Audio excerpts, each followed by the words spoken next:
அன்னை தமிழுக்கும் அன்பு மக்களுக்கும் வணக்கம். 2010 மும்பையில் இருக்கிற ஒரு மியூசியத்தில் இந்த மாமனிதரனுடைய அஸ்தி கிடைக்குது.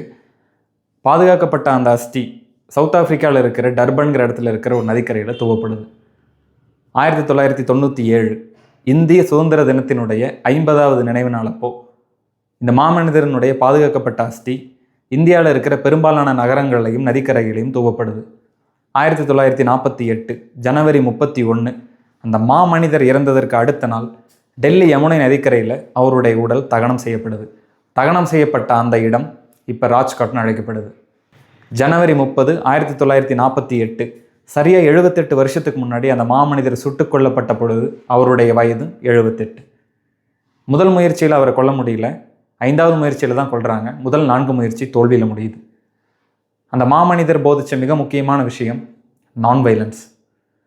அந்த மாமனிதர் இறந்த இந்த நாளை நம்ம தியாகிகள் தினமாக ஒவ்வொரு வருஷமும் அனுசரிச்சுட்டு வரோம். அவர் யாருன்னு தெரிஞ்சால் சொல்லுங்கள். அவர் போதிச்ச அந்த நான் வைலன்ஸுங்கிற விஷயம் இப்போ ரெலவெண்ட்டாக இருக்கா? மக்கள்கிட்ட அந்த விஷயம் முழுசாக போய் சேர்ந்துருச்சா? நான் வைலன்ஸ்னால் வீக்னஸா?